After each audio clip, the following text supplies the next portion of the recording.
안녕하세요. 저는 평소 사연 열차를 즐겨 듣는 애청자입니다. 평소 사연을 즐겨 들으며 저의 이혼을 떠올리곤 했는데요. 사연을 듣다 보면 정말 별의별 사연들이 다 있더라고요. 어떤 사연은 정말 현실에서 저런 일이 다 있단 말이야? 하며 놀라움을 금치 못하며 듣곤 했는데 생각해보니 제 사연도 참 별의별 사연이더라고요.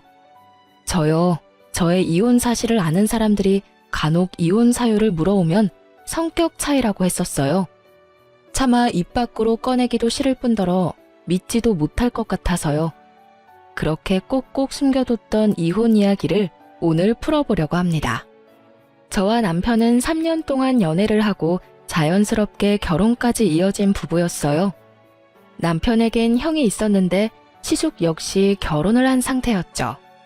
형님 되는 사람은 시숙과 10살이나 차이 나는 부부였어요. 그렇다 보니 형님은 저보다도 4살이나 어렸고 처음엔 그런 형님에게 형님 소리가 안 나와서 고생했던 기억이 있네요. 하지만 그것도 잠깐이었어요. 입에 붙으니 그 형님 소리도 곧잘 나오고 집안 행사 때 빼곤 마주칠 일도 거의 없어 형님으로 모시는 것에 대해서는 별로 반감 같은 건 없었어요. 그러던 어느 날 퇴근하고 돌아온 남편이 유난히 기분이 좋더라고요. 여보, 오늘 기분 좋아 보인다. 회사에서 좋은 일 있었어? 응? 아니, 들어오는 길에 형한테 연락이 왔는데 우리 집 근처로 이사 온다네. 걸어서 5분 거리 정도에 있는 땡땡 아파트 있잖아. 아, 거기? 그런데 갑자기 이사는 왜? 내년에 기훈이 초등학교 들어가잖아. 학군 때문에 이사한다나 봐. 아, 그렇구나. 어찌됐든 당신은 좋겠네. 틈만 나면 조카 보고 싶다고 노래를 부르더니. 앞으로는 지금보단 자주 볼 수 있겠다. 남편은 기뻐했고 전 대수롭지 않게 생각했어요. 형님네가 이사를 오든 말든 제가 관여할 바도 아니고 저에게 해가 될 것도 아니었으니까요. 그냥 그런가 보다 했어요. 하지만 정말 예상도 못했던 일이 생겨나더라고요. 저는 그 당시 임신 준비를 하기 위해 일을 쉬고 있었어요. 직업 특성상 외근도 많을 뿐더러 무거운 물건을 자주 들어야 하는 일이라 아무래도 임신 준비를 하며 일을 병행하기엔 힘들겠다는 생각이 들었기 때문이었어요. 그렇게 일을 쉬는 와중 형님의 취업 소식이 들려왔고 무리해서 이사를 했다는 걸 잘 알던 터라 잘된 일이라고 생각했어요. 그런데 어느 날 갑자기 형님에게서 전화가 오는 것이 아니겠어요? 생전 따로 연락도 없었고 왕래도 없던 형님이 대뜸 전화가 오니 의아하긴 했지만 그렇다고 무시할 수도 없었기에 전화를 받게 되었어요. 그것이 충격적인 사건의 시작이라는 건 꿈에도 모르고 말이죠. 동서, 집이에요? 네, 형님. 집인데 왜 그러세요? 아, 그럼 나 부탁 하나만 들어주면 안 될까요? 부탁이요? 네, 사실은 우리 기훈이가 유치원에서 다쳤다고 연락이 왔는데 나도 그렇고 애 아빠도 그렇고 지금 도저히 나갈 수가 없는 상황이라서요. 정말 미안한데 동서가 좀 가주면 안 될까요? 선생님 말씀으로는 얼굴을 다쳤다는데 이야기만 들어서는 어떤지 알 수 없어서요. 아, 네, 알겠어요. 그럼 기훈이 유치원 어딘지 문자로 좀 남겨주세요. 지금 바로 준비해서 가볼게요. 그렇게 전화를 끊은 후 저는 서둘러 옷까지만 챙겨 입고 유치원으로 향했어요. 다른 것도 아닌 아이가 다쳤다고 하니 저도 걱정이 되더라고요. 유치원에 도착하니 조카의 이마에서 피가 살짝 나고 있더라고요. 이야기를 들어보니 친구가 던진 장난감에 이마가 찍혀버렸고 심한 상처는 아닌 듯하지만 피가 나니 일단 연락드린 거라고 하더라고요. 전 일단 알겠다고 말하고 조카를 데리고 병원으로 갔어요. 제가 보기에도 상처가 심하지 않았고 일단 내과를 데리고 가보고 안 되겠다 싶으면 성형외과든 피부과든 가보려고 했죠. 조카의 상처를 꼼꼼히 살펴봐 주신 의사 선생님은 심한 상처는 아니니 안심하라고 말하셨어요. 이 정도로는 굳이 성형외과는 가지 않아도 된다며 아이들의 재생력으로 충분히 나을 수 있는 정도라고 하더라고요. 그저 조카가 좀 놀란 것 같으니 저녁은 부드러운 음식으로 주는 것이 좋겠다고 하고요. 그렇게 병원 진료를 마치고 약국에 들러 유아용 상처 연고를 산 후 집으로 돌아갔어요. 선생님의 말씀대로 조카는 많이 놀랐는지 자꾸 안아달라고 성화였고 전 7살짜리 남자아이를 안아 재우기까지 했어요. 그렇게 겨우 조카를 재우고 저녁을 준비하고 있는데 뒤늦게 형님과 시숙이 아이를 데리러 왔더라고요. 오셨어요? 기훈이 아까부터 자고 있어요. 병원은 다녀왔는데 병원에서 심하지 않다고 연고만 잘 발라주라고 하더라고요. 연고는 여기 있어요. 일반 내과만 갔다가 온 거예요? 성형외과는요? 아무리 심하지 않다고 해도 얼굴인데 성형외과를 갔어야죠. 왜 성형외과는 다녀오지 않았냐며 다짜고짜 따지는 형님을 보는데 참 어이가 없더라고요. 아니, 이럴 땐 고맙다, 미안하다, 오늘 고생이 많았다가 먼저 아닌가요? 제 심정 같았으면 당장이라도 쏘아붙이고 싶은 걸 겨우 참고서 상황을 전해주었죠. 그게 의사 선생님이 상처가 심하지 않다고 굳이 성형외과나 피부과는 가지 않아도 된다고 하더라고요. 애들 재생력이 생각보다 좋아서 이 정도 상처는 충분히 자연 치유가 가능하다고요. 그래서 그냥 집으로 왔어요. 기훈이도 워낙 칭얼거리기도 하고 집에 와서도 많이 놀랐는지 계속 안아달라고 해서 안아재우기도 했고요. 이 정도 설명이면 알아들었겠지 했는데 형님은 제 말을 전혀 알아듣지 못한 눈치더라고요. 아니, 아예 들을 생각이 없는 사람처럼 보이더군요. 제 말이 끝나자마자 개거품을 물고 따지기 시작했으니까요. 아, 몰라. 아무리 그래도 이마가 찍혀서 피까지 났는데 일반 내과가 뭐예요, 일반 내과가. 내가 전화로 그렇게까지 부탁했는데 정말 너무한 거 아니에요? 그래요, 재수씨. 이번 일은 저도 재수씨한테 좀 섭섭하네요. 형님에 이어 시숙까지 저에게 따지고 드는데 정말 억울해서 돌아버리겠더라고요. 이러려고 시간 내서 부탁을 들어준 것이 아닌데 짜증도 나고요. 그래서 전 더는 참지 않기로 했고 한마디 쏘아 붙여주었죠. 아니, 기껏 부탁해서 도와줬더니 고맙다는 말은커녕 이런 식으로 사람 몰아붙이는 거 아니죠. 더는 할 말도 없고 듣고 싶은 말도 없어서 그러는데 이제 돌아가 주실래요? 뭐요? 동서 진짜 너무하네. 지금 사과받아야 할 사람이 누군데? 자기 자식 아니라고 대충 병원이나 데리고 가놓고 내 입에서 고맙다는 말을 기대하는 거예요? 정말 해도 너무하네. 혹시라도 우리 아들 이마에 흉이라도 지는 날엔 동서가 다 책임져야 할 거예요. 알겠어요? 그렇게 흉터가 걱정이면 이러고 있을 시간에 성형외과에 데리고 가면 되지. 왜 엄한 사람한테 책임 전가를 해요? 지금이라도 데리고 가요. 야간 진료하는 데 많다고요. 저의 고함에 두 사람은 조카를 데리고 돌아가 버렸고 남편은 끝까지 아무 말도 없더군요. 정말 너무나도 어이가 없었어요. 시숙은 형님 편을 든다고 바쁜데 남편은 강 건너 불구경하듯 지켜만 보고 있었으니까요. 당신은 왜 아무 말도 안 해? 이럴 땐 내 편을 들어줘야지. 내가 굳이 편 들고 말고 할 게 없던데. 뭐? 혼자서 충분히 잘 싸우는데 내가 왜 나서. 괜히 나까지 나서면 큰 싸움 나지. 이 어이없는 남편의 말을 듣고 있는데 남편과 입씨름할 전이마저 상실되는 기분이더라고요. 길게 말해봤자 제 입만 아플 것 같아 다음부턴 이런 일이 있다면 가만히 있지만 말고 나서달라는 당부와 함께 일단락시켰어요. 그런 일이 있고 난 후 염치라는 게 있는 사람이라면 다시 도움을 청하는 일이 없어야 할 텐데 형님은 염치도 양심도 없는지 줄기차게 연락이 오더라고요. 동서, 오늘 우리 기훈이 좀 데리고 와주면 안 될까요? 동서, 정말 급해서 그러는데 우리 기훈이 좀 잠시 봐주면 안 될까? 등등. 그야말로 기가 막히는 부탁에 저는 칼같이 안 된다고 했습니다. 조카 잠시 봐주는 거? 유치원에 데리러 가는 거? 힘든 일 아니에요. 버겁다고 하더라도 피치 못할 사정이 있으면 가족끼리 충분히 해줄 수 있는 일이라고 생각해요. 하지만 지난번 사건 이후 여전히 고맙다는 말만 아니라 미안하다는 말도 없었고 저도 기분이 많이 상해 있는 상태였죠. 거기에다 배려를 고마워할 줄 모르는 인간에게 더 베풀고 싶지도 않았고요. 계속되는 거부에 한동안 형님은 연락이 없었고 더는 그런 부탁을 하는 일은 없을 거라고 생각했는데 더 어이없는 상황이 저를 기다리고 있더군요. 그날은 유난히 남편에게 연락이 많이 온 날이었어요. 할 말이 딱히 있어 보이지는 않는데 집이냐고 계속 묻더라고요. 여보, 집이야? 아직 집이지? 집이지. 아까부터 왜 계속 집이냐고 물어? 아니, 그냥 오늘 약속 없지? 없다니까. 도대체 몇 번을 물어? 왜? 무슨 일 있어? 집에 택배 올 거 있어?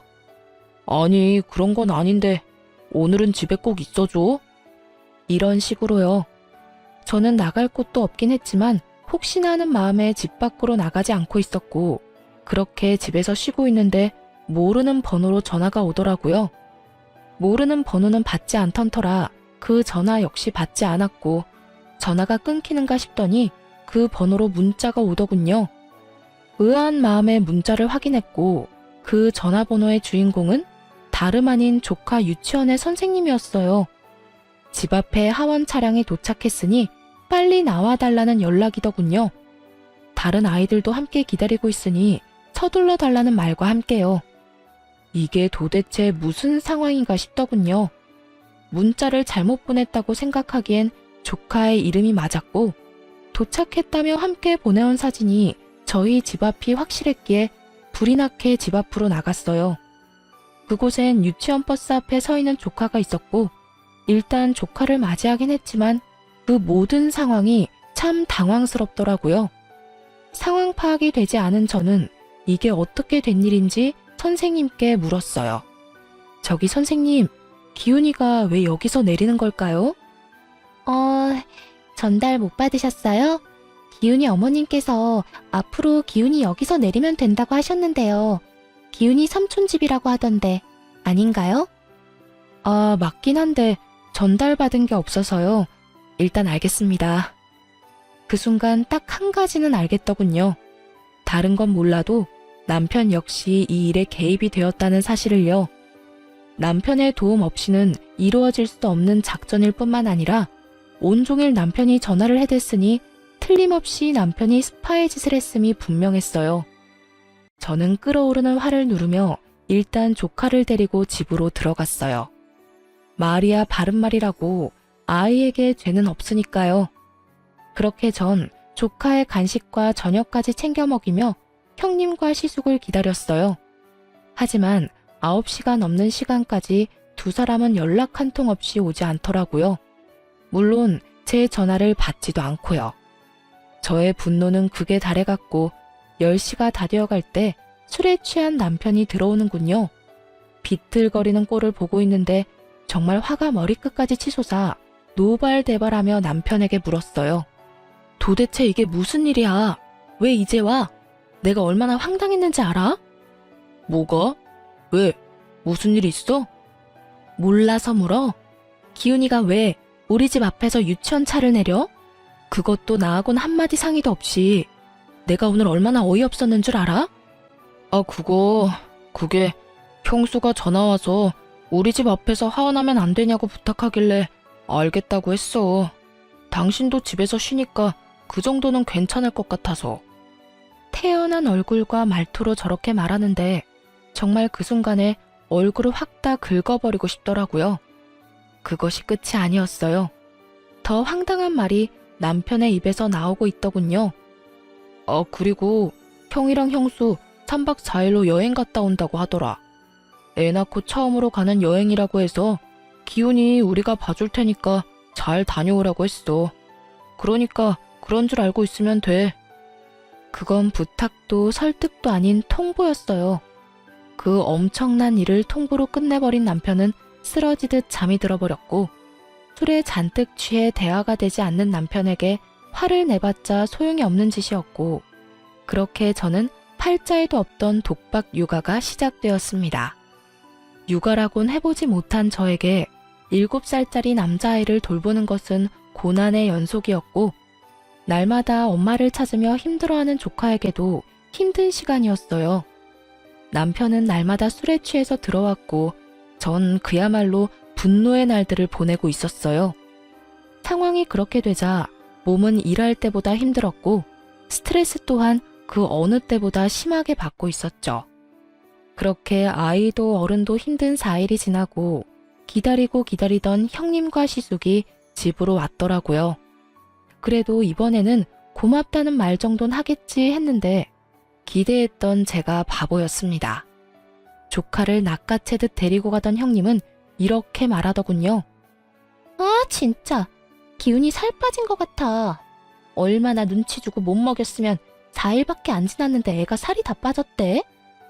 이렇게 말하곤 대꾸할 틈도 없이 가버리는데 정말 뭐 저런 것들이 다 있나 싶었죠. 그리고 그들의 그 뻔뻔한 뒤통수를 보고 저는 결심했어요. 복직하기로요. 여전히 입을 다물고 있는 남편에게 오만 정이 떨어져 버렸고 그랬기에 임신 준비는 하고 싶지 않았어요. 전 결심이 서자마자 회사에 복직 신청을 했고 운 좋게 그 당시 육아휴직을 낸 직원이 있어 생각보다 복직은 빠르게 할 수 있었죠. 저는 저번에 남편이 그랬듯이 똑같이 통보를 해주었습니다. 나 복직됐어. 다음 주 월요일부터 출근이야. 뭐? 복직? 나하고 한마디 상의도 없이 무슨 복직이야. 내가 복직하는데 당신하고 굳이 상의해야 해? 하여튼 난 다음 주 월요일부터 출근이니까 그런 줄 알고 기훈이 케어는 알아서 하라고 전해줘. 정 안 되면 당신이 직접 휴가 내고 돌보든지. 그렇게 전 육아에서 해방됐고 회사 생활을 하며 바쁘게 지냈어요. 조카 문제가 사라지니 남편과 저 사이에 기분 상하는 일도 없었고 점점 관계도 회복되고 있었어요. 일은 힘들어도 정신적인 스트레스가 없으니 집에서 쉴 때보다 몸도 마음도 더 건강해지는 기분이 들며 평화가 다시 찾아왔구나 싶더라고요. 그런데 복직한 지 한 달도 채 되지 않은 어느 날 집으로 시댁 식구들이 몰려왔더군요. 무슨 일인가 싶었더니 성질도 급한 형님은 거두절미하고 본론을 꺼내기 시작했어요.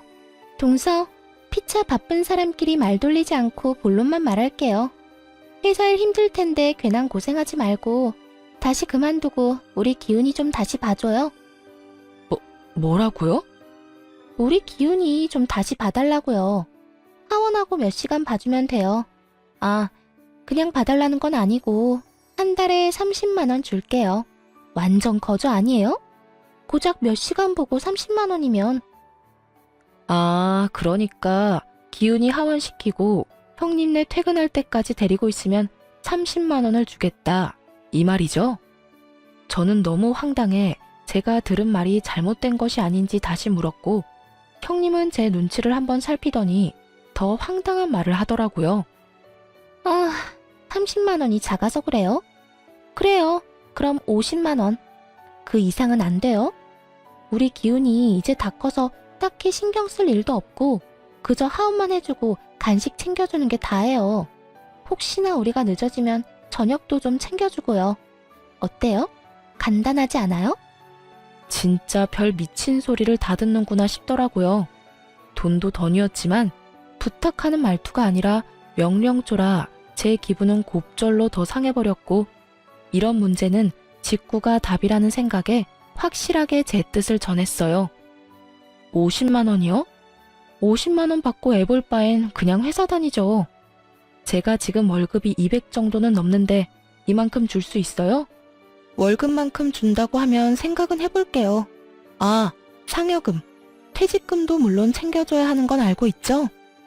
저는 형님을 똑바로 보며 말했고 그런 제 말에 형님이 뭐라고 대꾸할 틈도 없이 시모가 노발대발하며 나서더군요. 너 진짜 돈독이라도 올랐니? 가족끼리 그냥 도와주지는 못할 망정 지금 받는 돈만큼 내놓으란 말이 나와? 나 같으면 50만 원 받고 기훈이 3-4시간 봐달라고 하면 2 팔 벌려 봐줄 거다. 그거 뭐가 힘들다고 그리 야속하게 굴어? 그렇게 좋은 제안이라고 생각하시면 어머님이 봐주시면 되겠네요. 뭐라고? 조금 전에 그러셨잖아요. 어머님 같으면 2 팔 벌려 봐준다고. 그러니까 저한테 이러지 말고 어머님이 형님네 가서 기훈이 봐주면 되겠네요. 2 팔까지 벌려 환영한다던 시모는 제 말에 혹여나 자신에게 불똥이라도 튈까 겁이 났는지 딴청을 피우기 시작했고 상황이 마음대로 흘러가지 않자 초조해진 형님은 어린아이처럼 떼를 쓰기 시작하더군요. 아, 그러지 말고 좀 봐줘요. 50만 원 준다니까요. 그리고 솔직히 말해서 회사에 다니는 것보다 애 잠시 맡아주는 게 더 편하잖아요. 이보다 더 쉽게 돈 벌 수 있는 방법이 어디 있다고 그래요? 그렇게 쉬우면 형님이 회사 그만두고 애나 봐요. 자기 자식 자기가 알아서 해야지. 왜 애먼 사람 잡고 떼를 써요? 이렇게 말한 저는 이 상황을 끝내기 위해 남편에게 눈치를 줬고 저의 눈빛을 읽은 남편이 그제야 급하게 중재를 나서기 시작했어요. 아, 저자, 그만들 좀 해요. 이러다 진짜 큰 싸움 나겠어.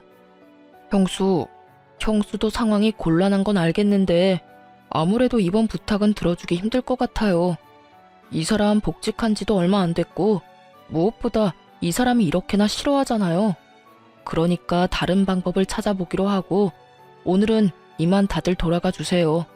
다음에 다시 이야기하는 게 좋을 것 같네요. 남편은 꽤 단호하게 말하며 시댁 식구들을 내쫓다시피 하며 보내버렸고 이젠 더는 분란이 일어나는 일은 없겠지 했습니다. 이렇게까지 했는데 더는 조카 이야기를 저에게 꺼낼 리가 없을 테고 조카 일만 아니라면 형님네와 부딪히는 일은 없을 거라 생각했으니까요. 하지만 그건 저의 크나큰 착각이었고 조카 일보다 더 경악스러운 일이 저에게 일어나고야 말았어요. 그날은 다름 아닌 친정엄마의 생신이었고 늘 그랬듯이 남편과 함께 엄마를 만나기 위해 집을 나서려는 순간이었어요. 그런데 남편에게 전화가 한 통 오더라고요. 왜? 무슨 일 있어? 그게 회사에 급한 일이 생겨서 지금 가봐야 할 것 같아. 어떡하지? 어떡하긴 하는 수 없지. 얼른 가봐. 미안해. 장모님께도 죄송하다고 전해주고. 그렇게 남편은 떠나버리고 섭섭한 마음이 들긴 했지만 남편의 얼굴이 심상치 않기도 했고 무엇보다 회사 일이 그렇다는데 제가 뭐라고 하겠어요? 가라고 하는 수밖에요. 사정을 전해들은 엄마는 괜찮다며 별 수 없다고는 하셨지만 내심 섭섭해 보여 제 마음이 좋지 않더라고요. 아빠는 돌아가셨고 저는 외동이었던 터라 남편이 있고 없고의 차이가 컸거든요. 그렇게 식사가 끝나고 엄마가 소화되지 않는다며 걷고 싶다고 했고 전 남편과 함께 갔던 유명한 산책공원이 떠올라 그곳으로 엄마를 모시고 갔어요. 산책로도 잘 돼 있고 풍경도 좋아서 모시고 간 것이었죠. 한참 그렇게 걷고 있는데 어디선가 익숙한 목소리가 들려왔고 뒤를 돌아보니 그곳엔 남편과 형님, 조카가 웃으며 함께 있더군요. 모르는 사람이 본다면 행복한 가족의 모습 그 자체였어요. 제가 발견한 남편을 엄마가 발견하지 못했을 리 없었고 엄마는 제 눈치를 살피더니 이야기를 나눠보라고 하며 먼저 집으로 가겠다고 하더군요. 그렇게 엄마가 먼저 떠나고 그런 엄마의 모습에서 더 큰 분노를 느낀 전 남편에게 다가갔어요. 당신 여기서 뭐해? 이게 급한 일이야? 여기가 회사냐고. 저는 분노로 목소리마저 떨려왔고 그런 저를 발견한 남편의 얼굴이 사색이 되어버리더군요. 그리고 그 입에서 나온 말들은 정말이지 가관이었어요. 아니 그게 사실은 오늘 기훈이가 산책이 꼭 가고 싶다고 나가서 좀 놀고 싶다고 했다는데 형은 어제 늦게까지 회식해서 아직 자고 있다고 해서 형수가 혼자 기훈이를 어떻게 감당해. 그래도 남자 한 명이 있어야 사내 녀석을 감당하지. 그래서 당신한테 미안하지만 기훈이랑 시간 보내게 됐어. 미안해 정말. 전 정말 어이가 없더라고요.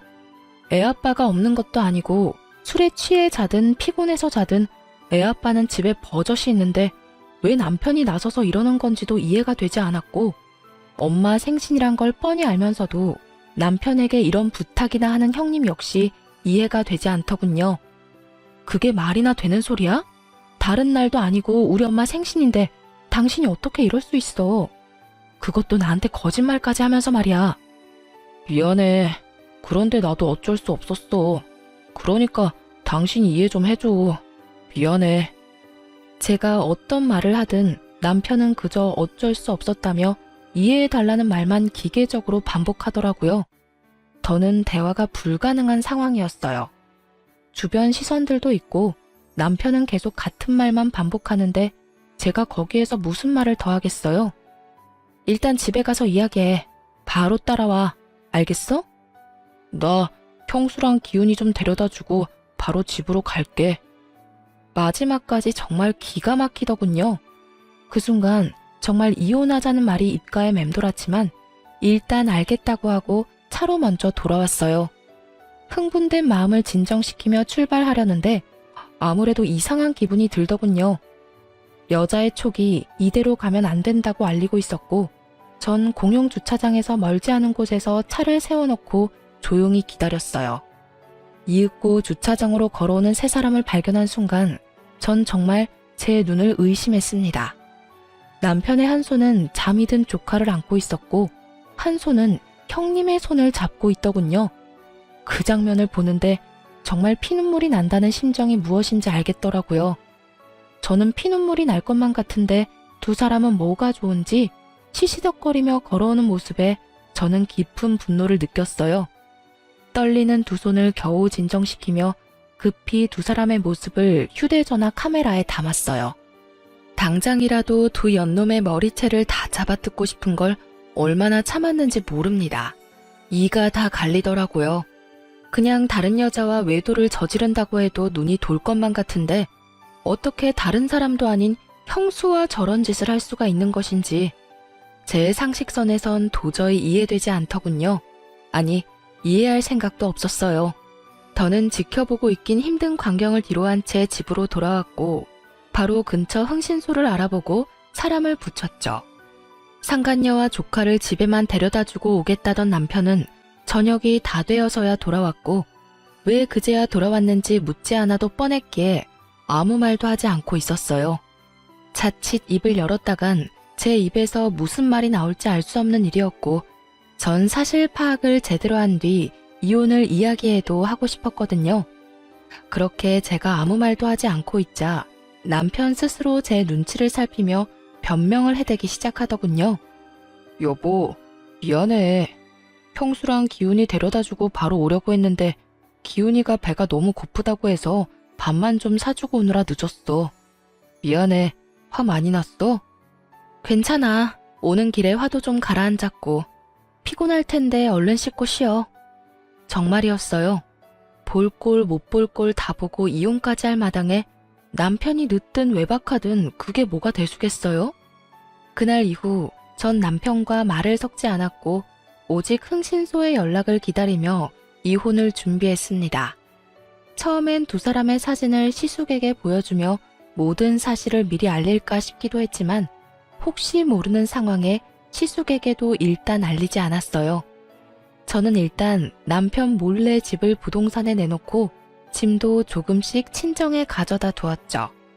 그리고는 증거는 사진 한 장이 다였지만 변호사를 만나 상담을 진행하며 이혼을 준비했고 그렇게 바쁜 시간을 보내고 있으니 흥신소에서 연락이 왔더군요. 두 사람은 1년 전쯤부터 만나왔고 그 시기는 저희 집 근처로 이사 오기 전이더군요.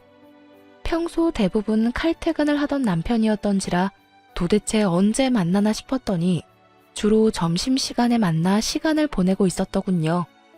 그 짧은 시간에 할 건 다 하고 다니는 꼴을 보니 참 대단하다 싶었어요. 이보다 더 놀라운 사실은 형님에게 다른 남자가 또 있다는 사실이었어요. 무슨 연유인지는 모르나 형님은 그 남자에게 돈을 퍼다 주고 있었고 그 돈 중엔 당연하게 제 남편 돈도 있었죠. 남편은 상간녀에게 돈을 주고 상간녀는 그 남자에게 돈을 주고 그야말로 완벽한 먹이 사슬의 모습 아닌가요? 전 모든 증거를 챙겨 시숙을 만났고 혹시나 모르는 심정으로 남편의 칫솔까지 챙겨 시숙에게 건넸어요. 재수씨, 이게 다 뭔가요? 어떻게 말씀드려야 하나 고민 많이 했는데요. 아무래도 이런 문제는 빙빙 돌리는 것보다 직구가 답인 것 같아 그냥 말씀드릴게요. 형님이랑 제 남편 두 사람 만나고 있어요. 가족끼리 서로 돕자고 만나는 게 아니라 외도를 저지르고 있다고요. 그게 사실인가요? 네, 우연히 두 사람이 있는 걸 봤고 사람까지 붙여 알아봤어요. 증거들은 방금 드린 봉투 안에 다 들어있고요. 시기적으로 봤을 때 가능성은 희박하긴 하지만 만에 하나라도 모르는 일이니 남편 칫솔도 챙겨왔어요. 이거 가지고 유전자 검사해보세요. 아주버님도 해보시고요. 아무래도 기훈이 아주버님 아들 아닌 것 같거든요. 시숙은 처음에 충격에 빠진 듯 하더니 이내 저에게 조금만 기다려달라고 하더라고요. 유전자 검사 결과가 나오면 그때 한 번에 다 터트리자고 했고 저 역시 그 의견에 동의했어요. 그렇게 시숙과 전 유전자 검사 결과를 기다렸죠. 그 결과는 정말 참담했어요. 유전자 검사 결과 시숙도 남편도 조카의 친부가 아니었습니다. 친부는 따로 있던 것이었고 발칙한 형님은 이 사실을 감쪽같이 숨기고 있었던 것이죠. 결과지를 받아든 시숙은 동생 역시 친부가 아니라는 사실에 안도하면서도 그 사실에 안도하는 자기 자신이 한심한지 허탈한 웃음을 보이더라고요. 저 역시 마찬가지였어요. 그래도 한때나마 사랑했던 인간이 그 정도 쓰레기는 아니라는 사실이 안심되었고 그 안심하는 저 자신이 죽도록 한심하더군요. 그러면서 한편으로 형님이 참 대단하다는 생각이 들더군요. 핏줄까지 속이며 남편을 농락하며 사는 것도 모자라 그런 남편의 동생까지 유혹해 외도를 저지르며 돈까지 빼내고 있었으니 참 대단한 여자 아닌가요? 그렇게 한참 저희는 말이 없었고 이내 시숙은 굳은 표정으로 모든 식구를 시댁으로 불러 모아 남편과 형님의 관계를 밝혔습니다.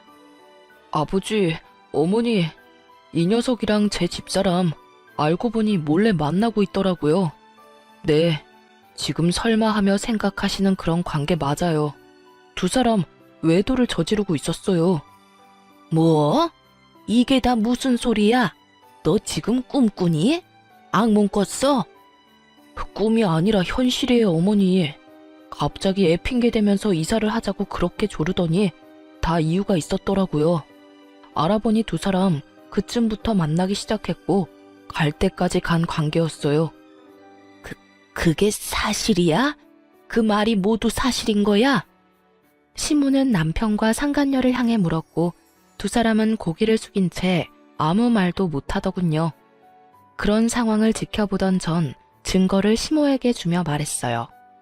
어머님, 사실이에요.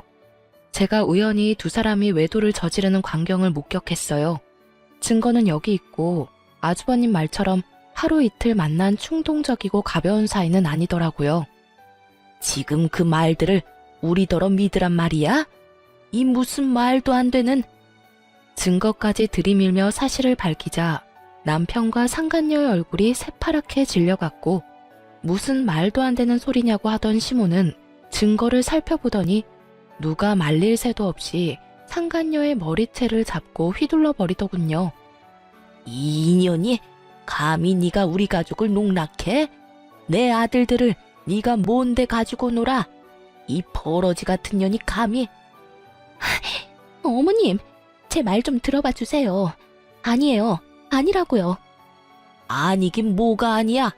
이렇게 버젓이 증거가 있는데 네가 다른 사람도 아니고 내 아들 둘을 농락해?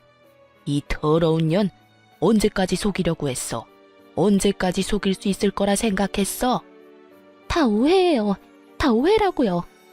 뭐? 오해? 넌 눈이 없어? 이렇게나 증거가 명백한데 오해? 내 인연 오늘이 네 제삿날이다. 형님은 소리를 지르며 시모에게 당하고 있었고 그런 모습을 지켜보던 남편이 시모를 저지하고 나서더니 그래도 자기 내연녀라고 온몸으로 보호하고 나서더군요. 어머니, 이 사람한테 그러지 마세요. 제가 먼저 좋아했어요. 제가 먼저 만나고 싶다고 했다고요. 어쩌면 그 입에서 나오는 한마디 한마디가 그리도 주옥 같은지 그 눈물겨운 사랑을 응원해주고 싶은 심정이더군요. 그런 남편을 바라보는 저와 시숙은 그저 어이가 없었고 그 뒤로 흘러나오는 남편의 말은 더욱 주옥 같았습니다. 난 가족들하고 연을 끊는 한이 있어도 이 사람이랑 같이 살 거야. 나 이 사람 많이 사랑해. 이 사람 없으면 나 못 산다고. 그러니까 집에서 내쫓든 말든 알아서 하세요. 난 무슨 일이 있어도 이 사람이랑 같이 살 거야. 미친 소리를 하는 남편의 뺨을 시숙이 보란 듯이 날려버렸어요. 네가 어떻게 나한테 이럴 수가 있어? 잘못했다고 싹싹 빌지는 못할 망정. 뭐? 사랑? 같이 살고 싶어? 네가 어떻게 나한테 이럴 수가 있어? 가족보다 여자다. 이거야 지금? 형, 미안해. 그런데 나 진짜 저 사람 사랑해. 나도 이러면 안 되는 걸 잘 알면서도 어쩔 수가 없었어. 미안 형. 기훈이는 내가 잘 키울게. 미안해 정말. 파렴치한 남편의 언행에 시모는 바닥을 내리치며 대성통곡을 하기 시작했고, 시부는 말없이 남편과 상간녀를 노려봤어요. 시숙과 저 역시 말이 없었고 그 무거운 정막을 깬 건 다름 아닌 형님이었어요. 자신이 계획한 미래에 남편은 없었던 건지 자신의 앞을 막은 남편을 밀치곤 이렇게 말하더군요. 그게 도대체 무슨 말이야? 누가 너랑 산대? 우린 그냥 만난 것뿐이야. 난 너랑 살 생각 전혀 없다고. 뭐?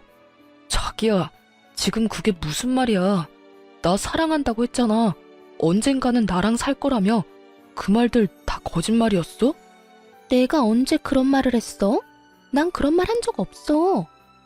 당신 지금 가족들 시선 때문에 그래? 그런 거라면 걱정하지 마.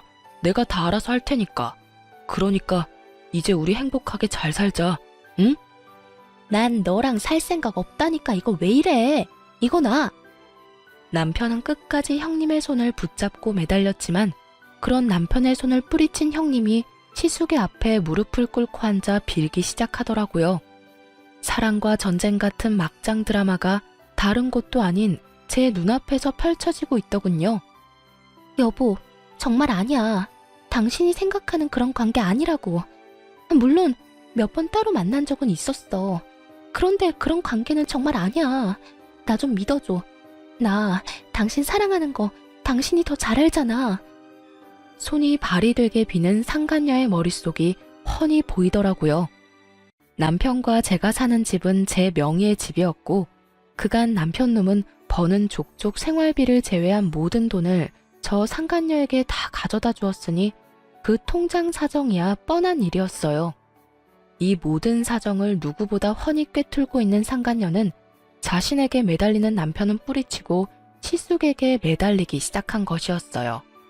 시숙 역시 이런 상황을 모를 리 없었고 조소를 띄우며 이렇게 말하더군요. 네가 이렇게 빌어도 난 너 같은 여자랑 살 생각 없어. 무조건 이혼할 거니까 그런 줄 알고 네 애아빠한테나 가서 잘 살아. 가족끼리 오손도손 살면 되겠네. 새파랗게 질렸던 상간녀의 얼굴은 시숙의 2차 폭로로 인해 사색이 되어버렸고 반사적으로 시치미를 떼기 시작하더군요. 그게 무슨 말이야? 애아빠라니. 우리 기훈이 아빠는 당신이잖아. 시숙은 끝까지 시치미를 떼는 상간녀를 향해 가슴 주머니에 묻어두었던 유전자 검사지를 던져버리며 말했어요. 다 알고 있어. 다 알고 있다고. 너 진짜 소름 끼친다. 어떻게 이런 걸 속여? 네가 사람이야? 날 속인 것도 모자라 그 남자한테 돈도 갖다 바치고 있더라. 네가 저 자식이랑 그렇고 그런 사이란 것도 알아냈는데 내가 이건 모를 거라 생각했어?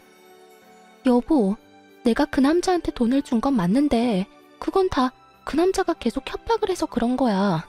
돈을 주지 않으면 모든 사실을 당신한테 다 말한다고 해서 나도 우리 가정을 지키기 위해서 그랬던 거라고. 정말이야. 난 그렇게 해서라도 우리 가정을 지키고 싶었어.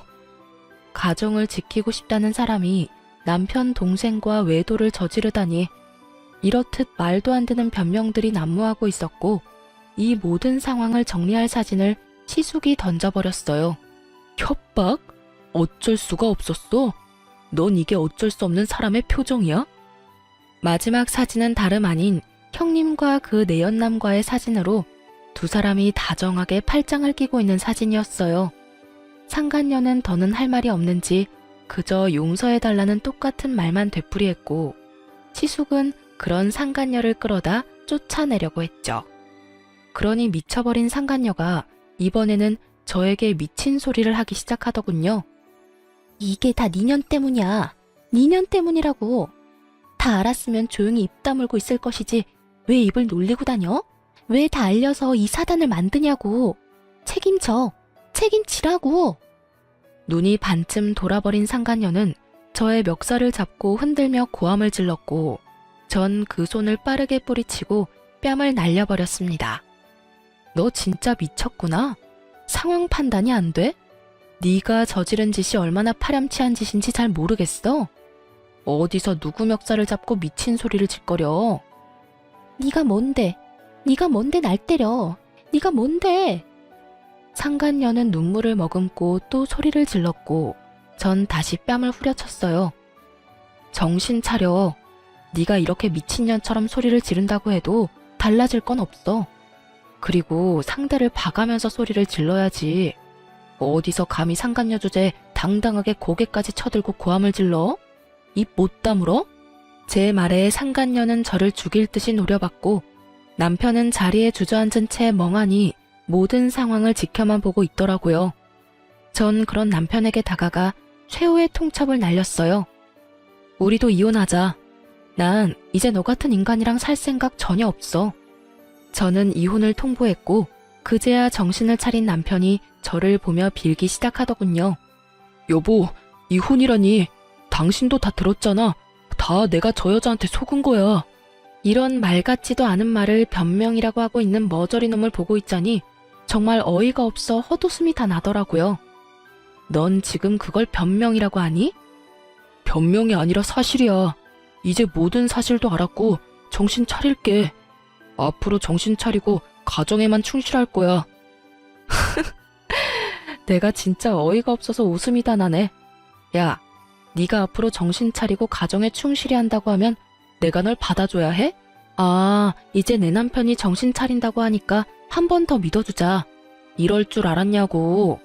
넌 내가 우스워? 네가 그냥 아무 상관없는 여자 만났다고 해도 네 사실을 찢어버리고 싶은 심정인데 다른 사람도 아닌 형수랑 그딴 짓을 하고 다녔다고? 나 이제 너 보면 헛구역질이 나려고 그래. 너랑 이렇게 같은 공간에서 있다는 것만으로도 온몸에 소름이 끼친다고. 알아? 절규에 가까운 고함과 함께 눈물이 터져 나오더라고요. 그간 잘 참아왔던 눈물이 왜 하필 그때 터져버린 것인지 아직도 모르겠어요. 아마 그간 남편과 했던 세월이 떠오르며 이렇게까지 최악의 상황을 만든 남편도 아무것도 몰랐던 저도 원망스러웠던 것 같아요. 제가 어깨를 들썩이며 울자 남편이 다시 용서를 구하기 시작하더군요. 여보, 내가 진짜 잘못했어. 내가 앞으로 정말 잘할 테니까 한 번만 용서해줘. 이번만 눈 딱 감고 넘어가주면 내가 평생 갚으면서 살게. 내가 정말 당신만 사랑하면서 살게. 일을 이따위로 만들어 놓고 용서해달라고? 내가 머리에 총 맞았어? 내가 그렇게 만만해? 당신 같으면 용서가 될 것 같아? 미안해. 정말 미안해. 그런데 나 진짜 반성하고 있어. 이것만큼은 진심이야, 여보. 더는 들을 말도 하고 싶었던 말도 없었던 저는 최후의 통첩을 날렸죠. 다 필요 없고 짐이나 빼. 이혼하는 마당에 같이 살 필요는 없잖아? 혹시나 짐 핑계 대면서 집 들락날락할 생각은 하지도 마. 집 곧 나갈 예정이거든. 그러니까 당장 짐부터 빼. 이렇게 말한 저는 시댁에서 나와버렸고 소송을 진행했어요. 그렇게 이혼만은 안 된다던 남편은 상간녀와 합심해 어떻게 해서든 위자료를 덜 주기 위해 부단히도 애썼지만 소용없는 짓이었죠. 입이 떡 벌어질 만한 사건이었으니까요. 시간이 오래 걸리긴 했지만 어찌되었든 전 이혼을 했고 위자료 역시 만족할 만큼 받을 수 있었습니다.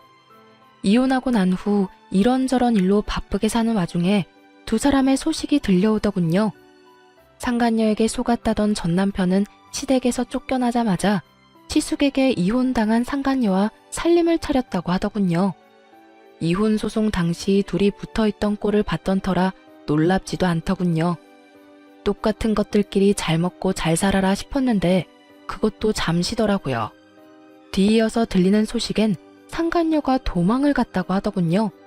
함께 살면서 전 남편을 꼬드겨 빚까지 내게 만들었고 그 돈을 홀라당 다 들고 도망을 가버렸다네요. 전 남편은 당연한 수순으로 빚쟁이가 되어버렸고요. 도망간 여자를 경찰에 신고까지 한 전 남편은 깊은 상심에 빠졌는지 회사도 가지 않고 폐인이 되었다고 하더군요. 한 명은 빚쟁이 폐인, 한 명은 애까지 데리고 도망치는 신세. 참 어울리는 결말이라고 생각했네요. 그렇게 전 그 소식을 마지막으로 그 경악스럽던 일들에서 벗어날 수 있었습니다. 다행스럽게 전 남편은 마지막 염치라는 것은 있는지 저를 찾아오거나 하는 일은 없었어요. 그 후 전 회사에 다니며 그저 평범하게 지내고 있어요. 평일엔 일하고 주말엔 취미 생활을 하면서요. 워낙 이혼 사유가 충격적이라 앞으로 결혼 생각은 없네요. 제가 이런 의견을 말하면 주변에서 사람 일은 모르는 거라며 하곤 하는데요. 전 아직까진 사람에 대한 믿음 자체가 사라진 상태라 이런 상태에서 누굴 만난다는 게 저뿐 아니라 상대방한테도 좋은 선택은 아닌 것 같거든요. 그래서 결혼뿐 아니라 연애 생각도 없는 상태입니다. 요즘에 전 일과 취미 생활에 몰두하고 있어요. 요즘에 새로 생긴 취미는 등산인데요. 혼자 산을 타도 이상하지 않기도 하고 정상까지 다다르고 나면 그 성취감이라는 게 정말 말도 못하게 높더라고요. 그래서 요즘엔 쉬는 날이면 산을 타며 좋은 공기 마시고 오네요. 이렇게 보니 저한테 참 많은 일이 있었네요. 앞으로는 저의 삶에 집중하는 그런 인생을 살아보려고 합니다. 저의 긴 사연 들어주신 여러분 감사합니다. 좋은 하루 보내세요.